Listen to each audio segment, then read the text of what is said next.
Hi guys, hope you're having an awesome day so far. We are continuing chapter 14 in rate laws, and we had been talking about the differential rate law, which is rate is equal to K times the concentration of your reactants raised to some power. And we said that that power is the order of the reaction, and that tells you the dependency of the rate on the concentration. So we said that X, the order, we can get in three ways. The first way was to look at a reaction mechanism and look at the rate determining step, the slow step. The second method is to look at data and inspect it and analyze it. So you do a bunch of experiments with varying concentrations and look at how the rate changes. The last method is by graphical analysis. So you look at that data, but you graph it, and you look at, again, how the rate changes with the concentration, or how the time changes with the concentration. So let's start with if we were to plot rate versus concentration. So we said if it's zero order, that means the rate is independent of the concentration. That means if I double my concentration, my rate remains the same. If I triple my concentration, my rate remains the same. Quadruple my concentration, rate remains the same. So the rate is going to be the same, and so you're going to get like just a straight line like that. If it was first order, well, that means that the rate varies directly with the concentration. So if I double my concentration, my rate doubles. If I triple my concentration, my rate triples. If I quadruple my concentration, my rate quadruples. And so you get a linear line with a positive slope like this.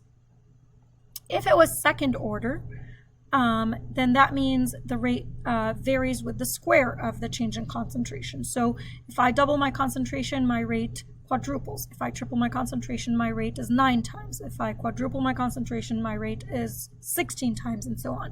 So if I get a second or a third or a fourth or any higher order than that, it's just going to look like an exponential curve going up.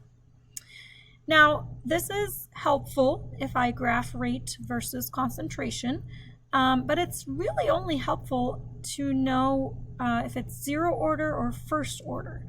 If it's second order or higher than that, it's just going to be like an exponential line. Now, rate is really important in chemistry.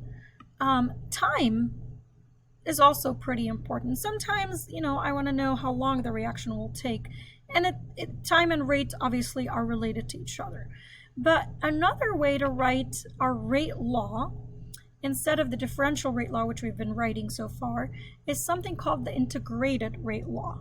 And the integrated rate law links the time versus concentration, as opposed to the differential rate law links rate versus concentration. Let me say that again.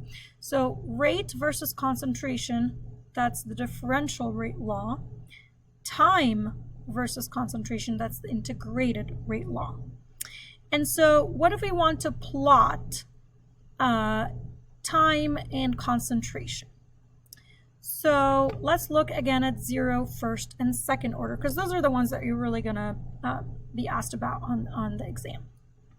So it's helpful if we have a linear line. And so, like we said, this curve doesn't really help us very much to be able to tell what's going on. And so let's look at the equation of a line, which is y is equal to mx plus b. Now, if we were to plot, let's say it's zero order, if we were to plot the concentration versus time, we will see that at the beginning of the reaction, we have all of our concentration, right, that we started with, our initial concentration.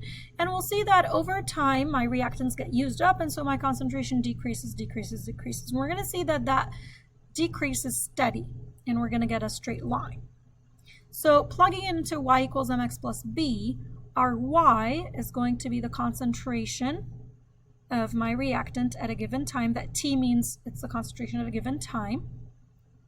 My x is going to be my T. My x is the time on the x-axis here. And the slope here is going to be negative k. K being the rate constant. And it's negative because I have a negative slope here, and k can't be a negative value, and so my slope here is negative k. B is your y-intercept, right? And So if you look at the y-intercept here, that's going to be the concentration at time equals 0. We call that concentration of A naught. That means like the initial concentration. So that's the equation for the integrated rate law when it's 0 order. And that's an equation that you need to know. And you also need to know what the graph would look like. That if you graph concentration of the reactants versus time, you get a line with a negative slope. Now let's look at first order. In order for first order to be a line, we would have to graph the natural log of A versus time. And again, we'd get a line with a negative slope. And so let's plug this into y equals mx plus b. So y here is my natural log of A, so natural log of A at a given time. Time is still my x, because that's on my x-axis. And my slope is still negative k.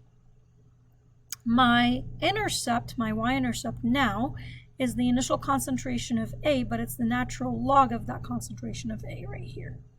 And so this is the equation for first order that would give you a linear graph. Let's look at second order. If it's a second order reaction, to get a line, I'd have to graph 1 over the concentration versus time. And so if I plug it into the y equals mx plus b, y now is 1 over the concentration at a given time. My x is still time, so t. My slope here is going to be k, and this time it's positive k because I get a positive slope since I'm doing 1 over the concentration. So if my concentration is decreasing, 1 over the concentration would be increasing. And then my y-intercept would be the initial concentration, 1 over the initial concentration of A. So that's the equation for the 0 order. So when it's graphical analysis, you need to know what the graphs would look like if you do rate versus concentration. You also need to know which variables you'd graph to get a line. And so for 0 order, you'd graph the concentration versus time.